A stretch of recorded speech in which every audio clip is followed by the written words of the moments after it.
The culture wars nobody is talking about. As you probably know by now, I have a new show over at Brussels Signal. The link is in the description of this YouTube video, where every 2 weeks I will talk about some of the more meta-related topics, from culture to politics to geopolitics and all the things that matter. I would be very grateful if you could at some point also jump over to Brussels Signal. They have very interesting interviews. They create great content. And I think they're both worth a subscription and a follow. What follows now is the most recent video I did for them. In the future, all of the videos, like the bi-weekly videos, will be found on Brussels Signal, whereas, of course, on this channel, there will also be additional content. But if you like what I'm doing, I'm sure you're going to love what they're doing as well. And I'll hope you consider giving them a follow. Thank you very much. In today's episode, we will talk about the real culture wars that you've never heard about. The main problem in today's Western so-called multicultural societies is not ethnical, it's not even necessarily religious or ideological. It is the clash between the pre-modern parts of society, the modern parts of society, and the postmodern parts of society. And those three elements, those three distinct cultures, the pre-modern cultures, the modern culture, and the postmodern culture, they cannot peacefully or sustainably exist within a common political body. And this is the true challenge that we face, by the way, not just in Western society, but primarily in Western societies. Now, what do I mean by this? Okay, why do we have this clash? One reason why we have this clash is because migration policy, not just, by the way, over the last 30 years, but over the last 50 to 60 years, led to a massive influx of people from pre-modern societies. At the same time, however, the elites, the people that run Western societies, have become postmodern in nature, whereas those who actually made the modern world possible, who created the modern political system, the modern nation state, that I would argue created everything that makes life worth living, that created modernity, but in a positive way, in a positive sense of the word, they are being attacked from two sides, from the pre-modern and from the postmodern. Now, before I go into the details of the conflict, let me kind of flesh out a little bit what I mean by these different cultures, because this is what they are. They're distinct cultures that very often then piggyback on ideologies, on religions, and similar things. For example, I would argue that for the most part, people that come from the Islamic world, from the Muslim world, are part of pre-modern cultures. I would argue, however, that many of the leading ideologies in the West these days, or let's say those ideologies that dominate the media, the environmental movement, the neo-racial identity movement, these are postmodern movements. But all of them are at odds with the so-called, with modernity or with modern cultures. So let me just quickly, and I know this probably sounds very boring, but I think it's absolutely crucial to understand the predicament that we find ourselves in. Let me just quickly define what's the characteristics of these different cultures.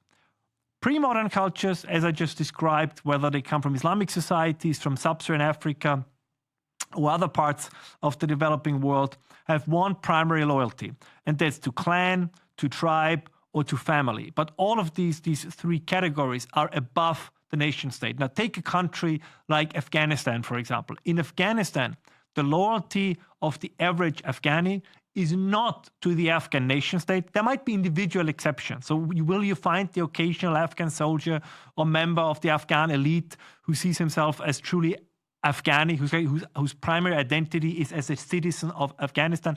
I'm sure you will find these exceptions. Like these things, these categories never apply 100% to a specific population, but they apply to a crucial extent. And this is ultimately what matters when it comes to the direction in which a society goes. Now, as you can see, one of the reasons why the Taliban had a fairly easy time to take Afghanistan over again is because the West tried to implement a modern culture on a society that was, for now at least, shaped and socialized by the values of a pre-modern culture. So the loyalty of, and I'm just using Afghanistan here as an example, is to clan, it's to tribe, it's to family, Pashtun, Tajik. Islam is maybe, interestingly enough, Islam is probably the only element that goes beyond the family, clan, and tribal structure. But even Islam itself is not strong enough to entirely penetrate it. It's characterized by a kinship-based social organization, by segmentary lineage systems, by personal loyalty to leaders and to elders, right? So the loyalty is not primarily to the state, it is to whoever the tribal or the clan elder is, or maybe some religious figure. It is in its authority structures, it is pre-rational, right? It's not, as Max Weber would say, the rational authority, kind of the state as being represented by a rational, impersonal bureaucracy. And it's a collective identity that is primarily defined through bloodlines. As I said, you're Pashtun, you're Tajik, whatever you are, and your loyalty is to some warlord who is part of the same bloodline. Now, and by the way, we have enough of evidence for this. Anthropology, like studies on tribal societies, studies on clan societies, whether it's in China, in the Middle East, or in Africa, or even the conflicts within those regions and the way in which the different conflict parties define themselves. We have plenty of evidence for this. So nothing I'm saying here is particularly controversial. And by the way, to be very clear, it's also not a racial argument, because that's usually the counter-argument. Say, oh my God, Ralph, you're making a racist argument. No, not at all. Cultures can develop. Now, if we go back in European history, we can find many examples where European culture was a pre-modern culture, but it no longer is. And the problem is that if you then have a massive influx of people from pre-modern cultures into a modern culture, conflicts are almost unavoidable. Now, what is the definition of the modern culture? The modern culture, in my opinion, is defined by the nation state as the highest and most efficient form of societal organization. It is defined by a balance between individual rights and obligations, which I think is probably the most crucial thing. The nation state allows you to have individual autonomy, but at the same time, you have certain obligations towards your nation, towards your state. Now, it is the idea that there is something like a German, like a Frenchman, like an Italian, like an American, like an Englishman, and that what binds them together is a shared loyalty to a nation, and that nation is represented by the state. And even though they still might have family allegiances, they still have religious allegiances, so there are always, let's say, traces of pre-modern cultures as well. The primary loyalty is to the state, is to the state as the representative of the nation state. And again, while there can be an ethnical component, it is not entirely necessary. It helps, right? You very often then have overlaps, just as you have very often overlaps, let's say, between pre-modern cultures and religion. You can have overlaps between modern cultures and ethnicities. Now, I give you a concrete example. The United Kingdom, right? The United Kingdom consists of English, of Welsh, of Scots, of the Northern Irish, you name it. Now, but despite these ethnic differences, there is still a certain loyalty to the state, if you want, of Great Britain. So there is simultaneously an English identity that demands a certain form of loyalty, but that loyalty is not in conflict with British identity, or at least there was no conflict in the past, because both English identity and British identity are what I would define as modern cultures. They are part of this modern conceptualization of my identity as part of a nation state. And even if I have a situation where there are several, let's say, ethnic nations subsumed under one state, so the English and the Welsh within Great Britain, that can work. So you don't need to have conflicts within these quasi-multicultural, because it is not a multicultural society. It is a monocultural society, a modern culture that might be multi-ethnic. Now, you could make the same argument in other countries that have worked out so well that we completely forget it. We, for example, forget that Germany, until it was, when we talk about the existence or the foundation of Germany in 1871, Germany was a multi-ethnic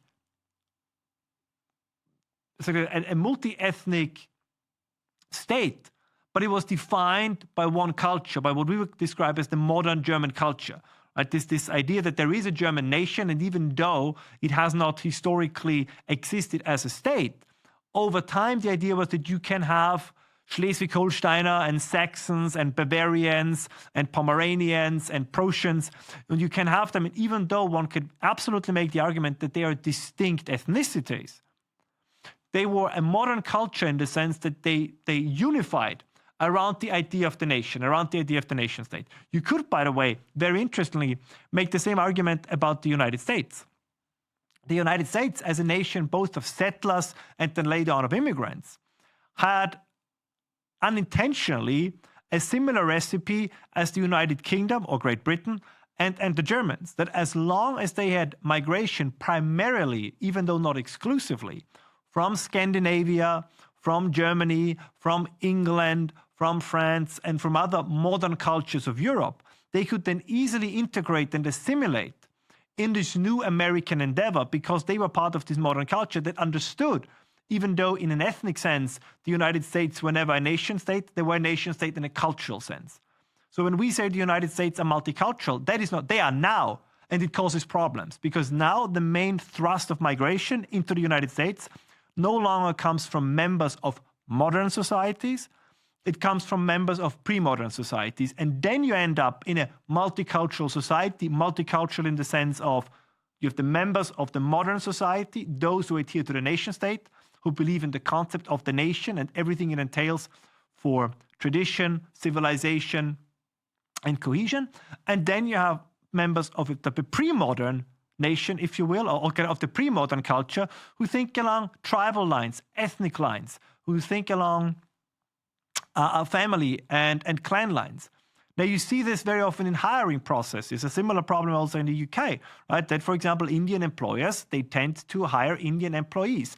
The same with Pakistanis, right? That, again, this is not an indictment. This is just something that is common in, for now, these pre-modern cultures. And as always, this does not mean that they cannot evolve into modern cultures. So let me be very clear. The argument I'm making here is not a biological or racial argument. It is a purely cultural argument. And I hasten to add, there were also waves of migration from Europe to the United States that also were defined by pre-modern cultures. The Scots, particularly in the first waves of migration, the Irish, right? They would much closer fall into the category of pre-modern than modern cultures. This was wonderfully described by Thomas Sowell's very insightful book.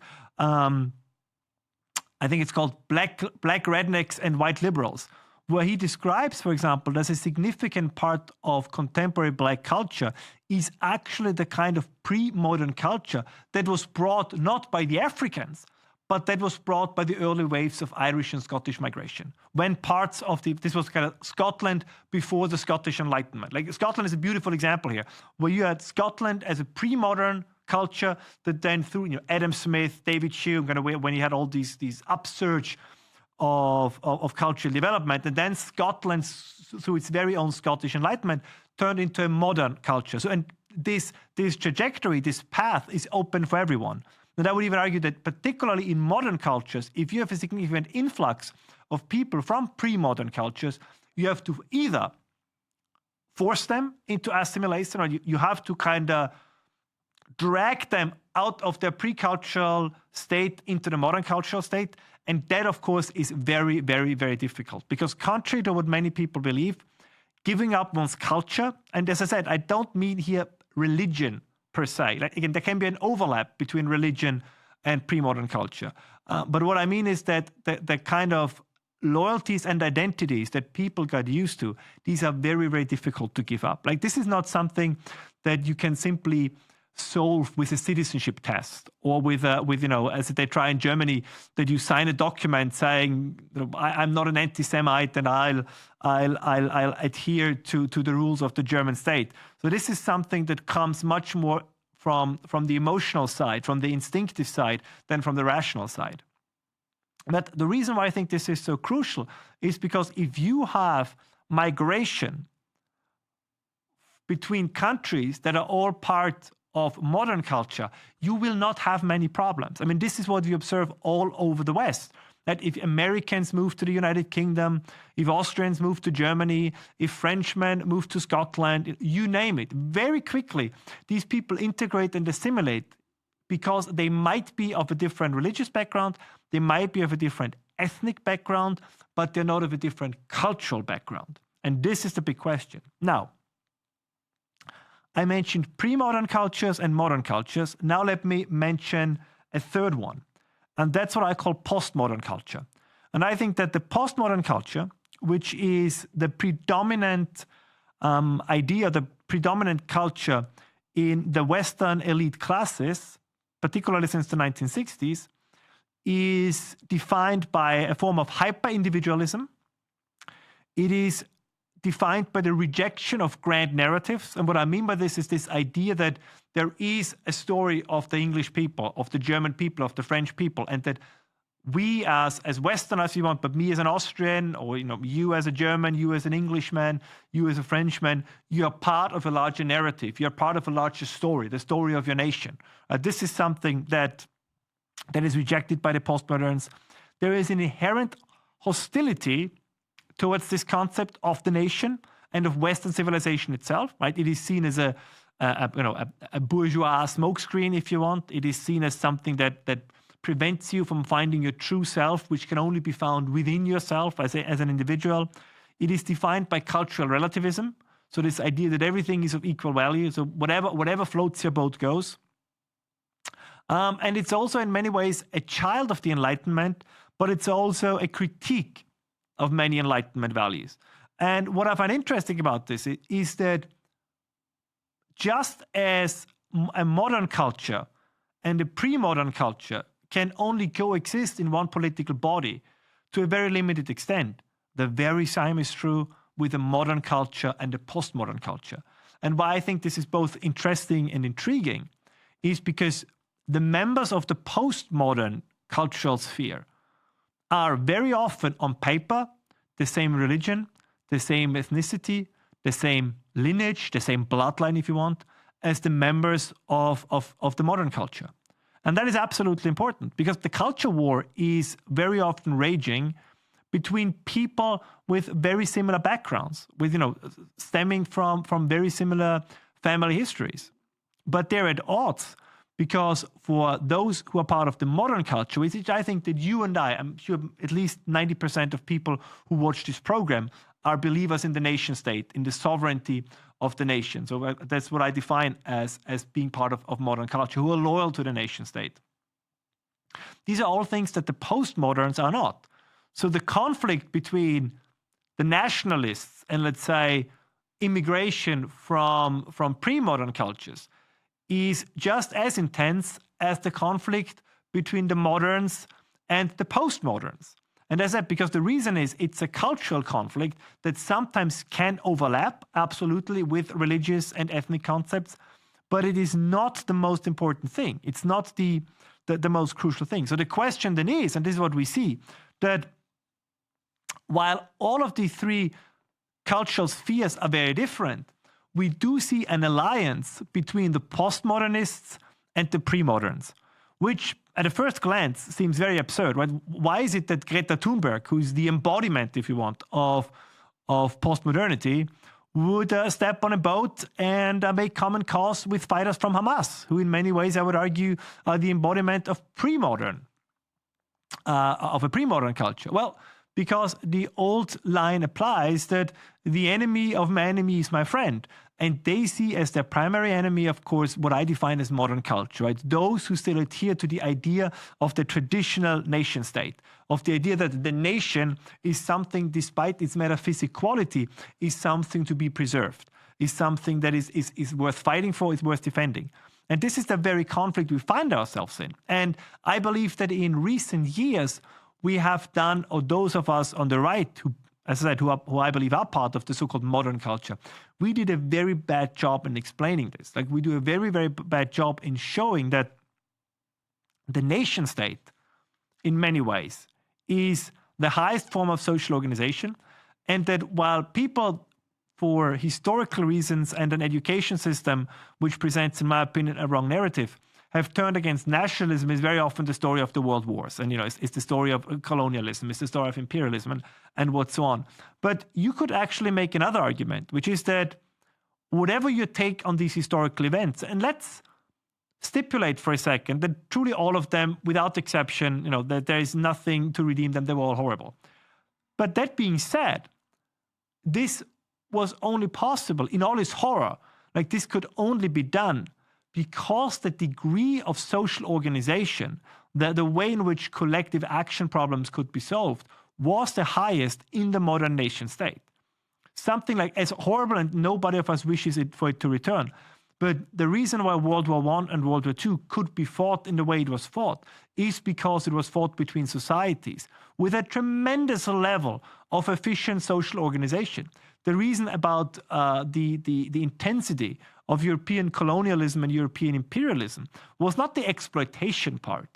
Exploitation has been part of human history, or has been part of human political history forever. But it was the efficiency which it can be conducted, because the level of organization in the modern European nation state, or including in this case, of course, the United States, was superior to anybody else from a purely, again, logistically organizational viewpoint. Whether or not one wants also to derive a moral argument from this, I leave this to you. That's, of course, absolutely within the realm of the possible. But this very often made claim that European power came at the cost of non-European countries or non-European peoples is, I think, only half true. Because the reason why the Europeans or the Americans could dominate non-Americans or non-Europeans is because there was this superior form of societal organization. Now, again, none of this is denying that exploitation took place, but to say it was domination came first and exploitation came later. And very often we are told the story upside down, that it was the exploitation of Africa, of Asia, and all these other places that then led to the domination. And that is not true. And by the way, we have other examples as well. Take China. China is a state that wrestles with the very same problem that I'm describing here. So on the one hand, you have a modern culture, the Chinese state.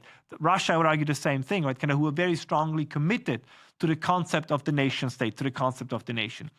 But within those states, these battles are raging on. The Chinese state is in a constant battle with so-called, what I describe as pre-modern cultures, where loyalties are more to the family, where loyalties are more to the tribe, to the clan, or to the family structure than to the state. I mean, you find this in Chinese philosophy, like where the question is, if your father commits a crime, what is the right thing to do? Should you report him to the authorities or should you not report him? And I think it's either in Lao Tse or in Confucius, where the answer is no, you should not report him, because your loyalty is not to the state, your loyalty is to your family. So even if a relative of you commits a crime, you're not supposed to report it. Now, in the Western nation state, when we have certain legal restrictions, you don't have to, in some cases, indict the close relative or your spouse. But the idea is that your loyalty to your family might be important, but it's not supposed to be your primary loyalty. I mean, this was something that also was expressed, of course, in the political development of Sparta. I mean, a lot of it is fictional, but it was a similar idea. What China, however, does not have to deal with, or India, is what we would describe as the postmodern class. And this is, I believe, the biggest problem that we have in the West. That the door to the influx of pre-modern societies, of pre-modern cultures, was opened by the postmoderns. And I think to a large extent, it was done deliberately, because that was seen as the best way to destroy the modern culture that is responsible for the nation state, that is responsible for the nation, that is responsible for patriotism, that is responsible for nationalism, was to allow an influx of members of pre-modern cultures, and somehow the postmoderns hope that they can control it, that they can be in command of the spirits of the ghosts that they have summoned. And of course, what we see now is that that is not the case, because as was expected, that once you reach critical mass with these pre-modern societies, with these pre-modern cultures, they start to create their own parallel societies. So all of a sudden, the very idea of the modern state is put into question, of the modern nation state. And the problem that derives from this is that in the modern nation state, there were ties of loyalty between those who governed and those who were governed. And what this meant is, if there was a reciprocal loyalty,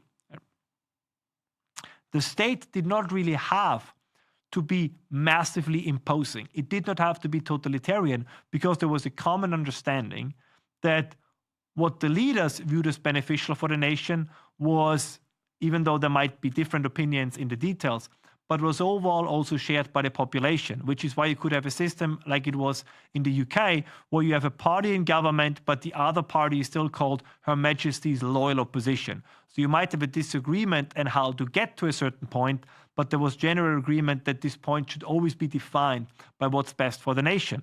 But this is no longer the case. So you then end up in a society that has all these parallel, and in this case you have these parallel cultures, modern, pre-modern, postmodern.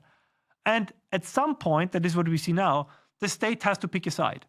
Now, for now, it has picked the side of the postmoderns and the pre-moderns. But I think by sheer numbers, in most countries, the moderns are still the majority.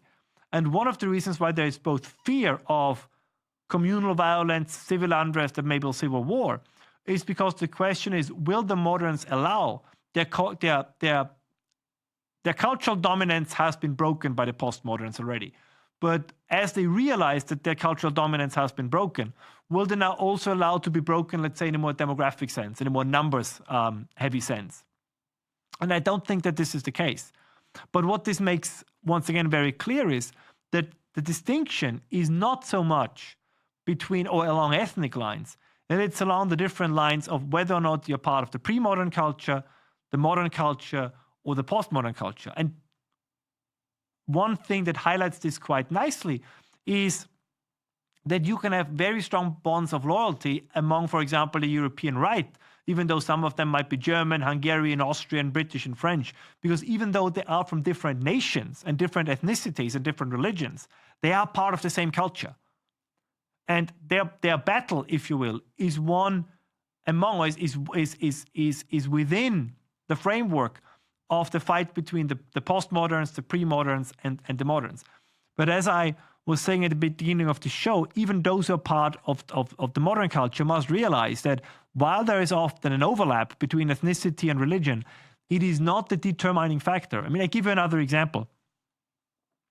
There are many Christians in Ethiopia, but I believe that a significant part of the society in Ethiopia is still pre-modern. So even if one would say, okay, let's have more migration from Ethiopia, they're Christians, we are Christians, this is going to work out just fine. I don't think it will work out just fine, because even though there is a similarity, Christianity, it is the same religion, but it is not the same culture. Because for now, as I said, all of this can change. Because for now, this is mostly defined by pre-modern cultural values and not by modern cultural values. And these cannot coexist for a prolonged period of time within the same state, within the same political body. And that is an argument and a conversation I think we must have much more honestly and much more regularly, that we have to identify, of course, the overlaps that exist, but that overall the true struggle is between the postmoderns, the pre-moderns, and the moderns. And I believe for a successful, a prosperous society, it is important that at the end, the moderns, so those who are part of modern culture, will keep the upper hand. But more on this in the weeks to come, and I'm looking forward to fleshing out and elaborating on this in the next episode of Hammer Time. Thank you very much.